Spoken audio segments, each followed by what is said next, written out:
Magandang araw, narito ang latest update natin sa tropical depression na si Wilma.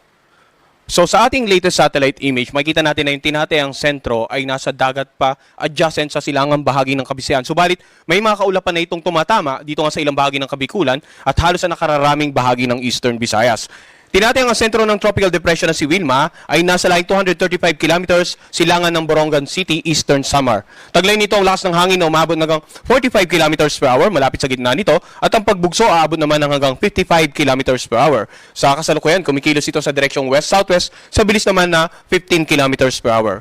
Dahil nga sa patuloy na paglapit ng bagyong si Wilma sa kalupaan ng ating bansa, nakataas pa rin ang Tropical Cyclone Wind Signal number 1. Dito po sa mga lalawigan na naka-highlight ng light blue. Sa southern portion ng Sorsogon, sa mainland Masbate kasama ang Tikaw Island, dito po sa northern Samar, eastern Samar, Samar at Biliran, Leyte, sa southern Leyte. Wind signal number 1 din dito sa Cebu kasama ang Bantayan at Camotes Island, sa Bohol, northern at central portion ng Negros Occidental. Wind signal number 1 din po ang nakataas dito sa may bandang northern and central portion ng Negros Oriental, sa Siquijor, dito sa eastern portion ng Iloilo, eastern portion ng Capiz, dito sa may bandang Guimaras. Wind signal number 1 din sa Dinagat Island, Surigao del Norte kasama ang Siargao at Bucas Grande Island, northern portion ng Surigao del Sur, northern portion ng Agusan del Norte at sa Camiguin. So pag pinag-usapan po natin ang wind signal, ito po ay patungkol sa lakas ng hangin na maaari nyong maranasan sa inyong lugar sa mga susunod na araw. So ang lakas ng hangin around 39 to 61 kilometers per hour. Maaring ramdam na ito sa ilang lalawigan sa silangang bahagi ng Visayas at sa mga susunod na in the span of 36 hours or less ay magsisimula na ring maramdaman dito sa central at saka western part ng Visayas at ilang bahagi nga ng Mindanao at ng Bicol region. So sa mga kababayan po natin, yung lakas ng hangin na karaniwang associated with wind signal number 1, karaniwan minimal to minor damages lamang ang naidudulot nito. Subalit, kailangang maging handa pa rin po tayo, hindi lamang dito sa lakas ng hangin na pwede nating maranasan sa mga lugar natin na may wind signal, kundi pati yung dalampag ulan. Samantala, dahil din sa umiral na amihan, may mga lugar din sa ilang bahagi ng ating bansa outside the areas with wind signal na pwedeng makaranas ng paminsan-minsang pagbugso ng hangin. Ngayong araw, asahan ng mga pagbugso ng hangin sa nakararaming bahagi ng Luzon at ng Visayas na walang wind signal. Bukas naman, nakararaming bahagi ng Luzon, ng Visayas at ng Zamboanga Peninsula. Sa darating naman na linggo, nakararaming bahagi pa rin ng Luzon, ng Visayas, Zamboanga Peninsula at Misamis Occidental. Yan po ay bunsod ng umiral ng amihan or northeast monsoon na siya namang nagdadala ng bukod sa mga occasional na pagbugso ng hangin ay maalong karagatan sa mga ilang bahagi po ng Luzon at ng Visayas.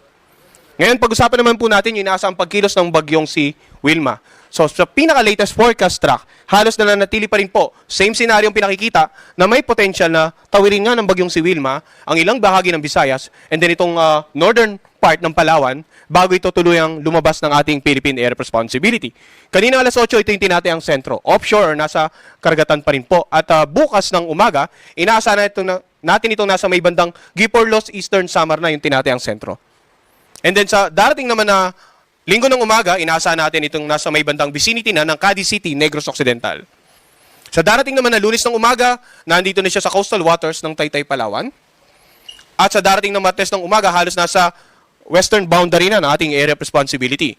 Pagdating naman ng Miyerkules, tuloy na itong nakalabas ng ating area of responsibility at halos patungo na dito sa may bandang or nandito na sa eastern seaboard ng Vietnam. So kung titingnan po natin all throughout the forecast period, ito yung pinakikitang posibleng pagkilos ng sentro. So, balit ang bagyong si Wilma, gaya ng mga iba pang bagyo, hindi lamang po tuldok sa mapa, no? Kaya pinakikita rin natin dito yung tinatawag nating area of probability. Ano po ba yung area of probability?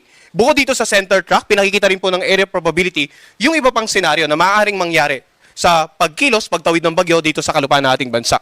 So, para po ma-highlight natin yung mga lugar na nakapaloob sa area of probability, pakikita natin itong kulay pula, ito yung inasa natin pagkilos ng sentro. Yung area of probability, nagpapakita ng iba pang senaryo, yung sentro pala, maaaring kumilos more towards Eastern Samar or more towards Dinagat Island or Siargao Island. So, sino-sino ba or anong mga lalawigan yung dapat maging handa sa unang paglandfall? Hindi lamang itong southern part ng Eastern Samar, kundi maging itong central part ng Eastern Samar, itong Dinagat Island, itong Siargao Island, at maging itong Leyte area. Dapat maging handa pala sa posibleng pagtawid or pagtama ng sentro ni Wilma. Ngayon, all throughout the forecast period, binanggit natin kung pagbabasihan po natin center track, after southern part ng Eastern Samar, then Leyte, then halos northern part ng Cebu, northern part ng Negros Island region, then Guimaras, then southern part ng Panay Island. And then itong parting ito ng Palawan. Pero dapat maging handa lahat po na nakapaloob. Maging itong Bohol, the rest of Cebu, the rest of the Negros Island region, the rest of the Panay Island, even portions of Masbate, and then this portion of Palawan, the entire Palawan area actually, dapat maging handa sa mga posibleng pagtawid ng sentro sa inyong lugar. Yan po ang purpose ng tinatawag nating area of probability. Ngayon, pag-usapan naman po natin yung pag-ulan na associated with the Tropical Depression Wilma. So ngayong araw hanggang bukas, inaasahan po natin mas maraming pag-ulan, around 100 to 200 millimeters of rain sa mga lalawigan na naka-highlight po ng orange. Ilang parte ng Kabikulan, itong Camarines Sur, Albay, Sorsogon, Catanduanes, Masbate kasamang Burias at Ticao Island, Samar Provinces, itong Leyte, Biliran, inaasahan po natin around 100 to 200 millimeters of rain. Yung mga lugar na naka-highlight ng yellow, 50 to 100 millimeters of rain naman. Camarines Norte, Capiz, Iloilo, Guimaras, Negros Island Region, buong Cebu, Bohol, Siquijor, Surigao del Norte, Southern Leyte, at Dinagat Island. So yung mga pag-ulan po, pwedeng magdulot ng mga pagbaha, lalong-lalo sa mababang lugar. Pagbaha sa mga komunidad na malapit po sa mga ilog sapagkat pwedeng yung mga pag-ulan ay patuloy na magdulot ng pagtaas ng level ng tubig sa inyong ilog at yun nga, magresulta ng pagbaha. Or maaaring yung mga pag-ulan sa mga karatig lalawigan, magpataas ng tubig sa kanilang ilog and nagkataon na yung outflow ng ilog ay patungo naman sa mga ilog sa inyong lugar. Pagguho naman ng lupa sa mga lugar na malapit po sa paanan ng bundok, kung ilang araw pong mag-uulan, maaaring maging malambot yung bahaging kalupaan at any additional amount of rains, kahit regardless of around 100 millimeters pa yan, ay pwedeng ang magdulot ng biglaang pagguho ng lupa. Samantala, simula naman bukas hanggang sa darating na linggo, mapapansin natin, no, yung maraming pag-ulan na during the last 24 hours ay nasa silangang bahagi, dahan-dahan pong lumilipat sa gitnang bahagi na, no, sapagkat yung ina-anticipate nga po natin pagkilos ng bagyo, yung pagtawid sa ilang bahagi ng Visayas area.